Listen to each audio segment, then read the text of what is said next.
Bonjour tout le monde. Merci d'être présent aujourd'hui sur la scène Canada. Donc, je vais vous présenter Cast Immigration, Alex Côté et son collègue Samuel Tessier. Bonjour tout le monde, merci. Donc voilà, en fait, nous sommes partenaires écosystème de Scale AI. C'est un plaisir d'être ici à Vivatech 2025 et de rencontrer tous les différents entrepreneurs innovants. Et donc, nous, on va parler de différents programmes qui, en fait, s'offrent aux entrepreneurs immigrants qui désiraient vivre et investir au Canada. Et donc, c'est possible aussi de vivre et innover au Canada. Donc, Immigration Cast peut vous aider, vous accompagner dans votre démarche d'immigration. Donc, pourquoi que les entrepreneurs immigrants choisissent le Canada? Donc, le Canada, en fait, offre à votre projet d'affaires un écosystème dynamique, inclusif et axé sur l'innovation. Donc, il y a 3 grandes raisons pourquoi que les entreprises innovantes choisissent le Canada. Donc, le Canada s'impose comme une référence mondiale en matière d'innovation technologique. Donc, le Canada offre des centres de recherche de calibre international en intelligence artificielle, robotique, biotech, etc. L'écosystème dynamique regroupe des universités que vous avez vu passer tout à l'heure. Donc, on a avec nous l'Université de Montréal, HEC, la Polytechnique. On a vu l'Université à Moncton. Donc, je vous invite, si ça vous intéresse, les gens sont ici dans le stand. Donc, greffer son idée innovante au Canada peut faire beaucoup de sens pour les entrepreneurs immigrants.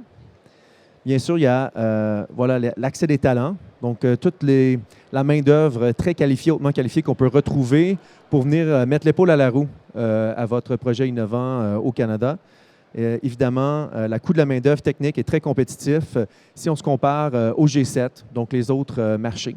Donc, l'accès à des talents et des ressources diversifiées pourrait être une autre motivation pourquoi que vous voulez vivre et innover au Canada. Bien sûr, on a des politiques pro-innovation et des invitations fiscales. Ça fait vraiment un environnement d'affaires favorable à la croissance et à l'investissement de votre projet d'affaires. Donc, on peut bénéficier de crédits d'impôt généreux pour la recherche et développement, des crédits provinciaux, des programmes de soutien aux jeunes pousses et à l'exportation, et une stabilité réglementaire et une transparence fiscale qui rend d'exercer en fait sur le territoire très intéressant pour votre jeune pousse. Donc, l'immigration par innovation, on a fait une synthèse, en fait, étant donné que voilà, il y a beaucoup de différentes étapes là, dans le cadre d'une démarche. Mais je vais passer le micro à Samuel et lui va vous expliquer, en fait, les points clés dans une démarche d'immigration que vous devriez suivre si vous voulez avoir du succès dans votre démarche. Merci, Alex. Alors, au niveau de l'immigration par investissement, en fait, il y a différents programmes qu'on va couvrir. On va toucher les principaux et on va se concentrer sur les programmes d'immigration destinés aux francophones et plus particulièrement aux programmes d'innovation. Mais d'une façon générale, les programmes d'immigration fonctionnent sur 4 étapes. Donc, la première étape est naturellement d'avoir une idée, d'avoir un plan d'affaires, soit une idée innovante, soit une idée de démarrage d'entreprise, création de filiales, que vous allez présenter à un organisme accompagnateur. Il y a une panoplie de différents types d'organismes accompagnateurs. On peut penser aux accélérateurs d'entreprise, les incubateurs universitaires également, et également des fonds de capital de risque qui peuvent accompagner, financer l'entreprise. Ensuite, le projet d'affaires va être présenté au ministère de l'Immigration et de la Francisation, qui va analyser votre projet d'affaires et qui va rendre une décision sur votre candidature pour par la suite procéder avec l'admission criminelle et médicale qui vous permet d'obtenir la résidence permanente. La résidence permanente canadienne, c'est la clé. En fait, c'est là que les gens deviennent canadiens. C'est un peu comme la Green Card aux États-Unis. C'est la carte qui vous permet d'avoir accès aux services de santé, à l'éducation pour la famille, pour les enfants, et naturellement qui conduit à la citoyenneté, donc au passeport canadien. Alors, on va se concentrer un petit peu sur le programme Entrepreneur. Donc, le programme Entrepreneur, c'est un programme qui se dessine pour les entrepreneurs actifs. Alors, le volet en bleu que vous voyez à l'écran, c'est le volet sur l'innovation. Donc, on est dans un salon Vivatech aujourd'hui. Alors, on met de l'avant là, les processus pour les entrepreneurs en innovation. Mais également, il faut savoir que le volet 2, création, démarrage d'entreprise, est disponible pour les francophones qui veulent soit créer une filiale, créer une entreprise ou encore créer des entreprises via des franchises. Mais également, ce qu'il faut savoir, c'est que si vous n'êtes pas en innovation, vous avez quand même la possibilité via le volet 2, la création, démarrage d'entreprise, qui est utilisée notamment lors de création de filiales au Québec. Et finalement, le programme des repreneurs, donc les gens qui vont venir acheter des entreprises existantes sur le territoire québécois, donc vont pouvoir, via leur acquisition d'une entreprise privée, devenir Canadiens.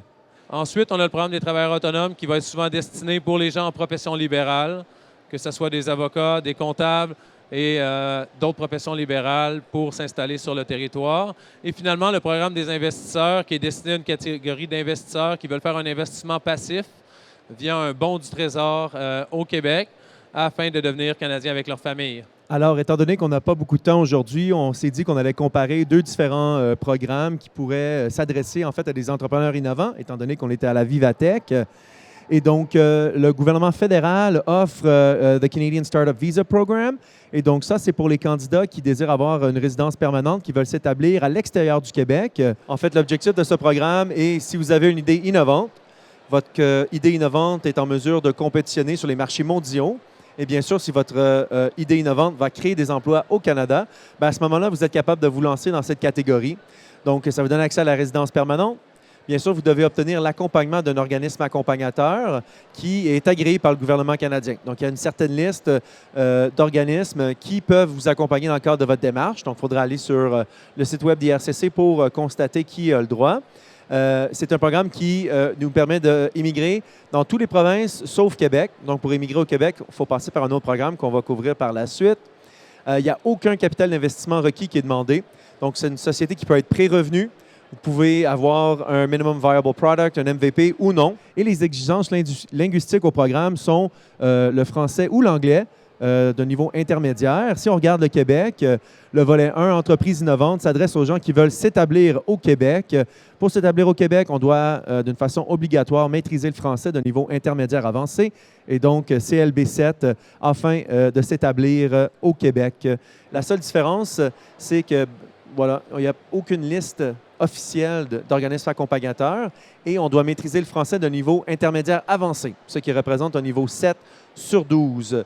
Sinon, c'est des programmes qui se ressemblent beaucoup et qui donnent tous les deux un accès à la résidence permanente au Canada. Donc ça, c'est rapidement les deux programmes qui vous permettent de vivre et innover au Canada. Donc si on regarde les conditions générales du programme, les conditions générales, par exemple, pour le volet 1, donc le programme des entrepreneurs, bien, on peut avoir un ou jusqu'à 3 partenaires d'affaires s'ils désirent obtenir une résidence permanente canadienne.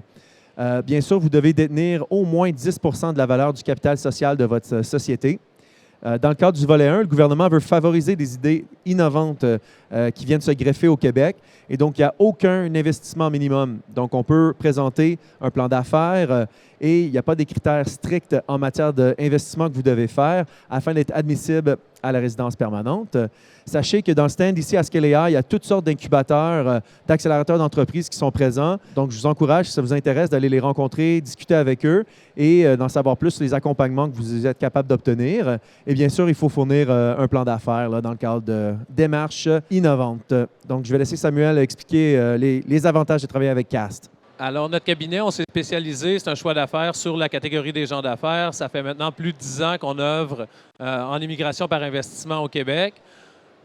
Donc, une de nos forces est naturellement d'avoir accompagné plus de 250 familles dans leur relocalisation au Québec. Donc, on sait les défis que les gens vont faire face et on connaît bien les procédures d'immigration pour arriver à la fin de votre projet au Canada. Naturellement, on agit également comme mandataire dans le cadre des dossiers. Donc, ça veut dire qu'on va vous représenter les familles dans leur démarche vis-à-vis les différentes ambassades et le ministère lors du traitement de votre application. Et finalement, bien, un soutien dans la conception, dans la révision, dans la mise en place. Et donc, on donne des conseils stratégiques pour les entrepreneurs lors de leur installation au Canada et dans la rédaction de leur plan d'affaires au besoin selon l'étape d'avancement de votre projet. Alors, on vous laisse ici le QR code pour pouvoir avoir accès à notre site web, pour avoir une panoplie d'informations additionnelles, pour mieux vous renseigner sur les démarches à suivre pour vous installer au Canada.